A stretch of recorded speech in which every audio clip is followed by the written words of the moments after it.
Hello everyone! How's your day?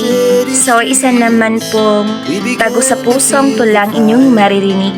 Ito po ay mula pa sa kaibuturan po ng aking puso. Sana po ay magustuhan niyo ito. Ito ay pinamagatang Kapalaran. Bigla ko tuloy naalala ang kantang ito. Sinong nakakaalam nito? Taas ang kamay. Diba? Oh, ang buhay nga naman ng tao. Di mo maintindihan at di mo malaman kung saan ka tutungo. Diyan po ikot ang aking mensahe. Bawat tao ay may kanya-kanyang kapalaran. Merong mahirap at mayaman. Merong salat na salat sa pangangailangan, habang ang iba ay tila nakahiga na sa dami ng kayamanan. Sa aking pagmamasid itong aking napagtanto, bawat isa ay may sariling kwento. Sa panahon natin ngayon, pasayahan ng buhay ang labanan. Aanihin natin ang libu-libong kayamanan, kung salat naman sa kapayapaan. Iba ang kapalaran ko sa kapalaran mo. Ganun pa man, isa lang ang sigurado, pansamantala lang tayong naglalakbay sa mundong ito. Nawa ipiliin nating maging pagpapala sa iba. Who knows, tayo pala ang maging susi upang magbago ang kapalaran nila.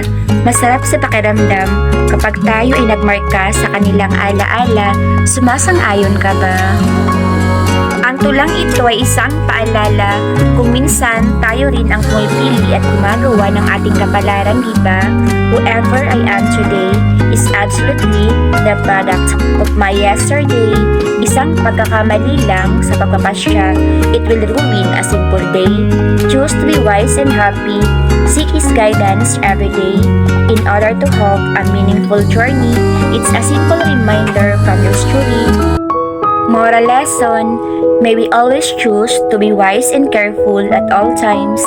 Whoever I am today is the product of my yesterday.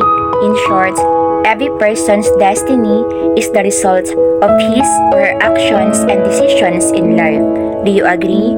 Draw ourselves closer to God and let us seek His proper guidance all the time. Keep in mind everyone, Kawikaan 19 verse 21, ang isang tao ay maraming iniisip at binabalak, ngunit ang kalooban ng Diyos ang siyang mananaig.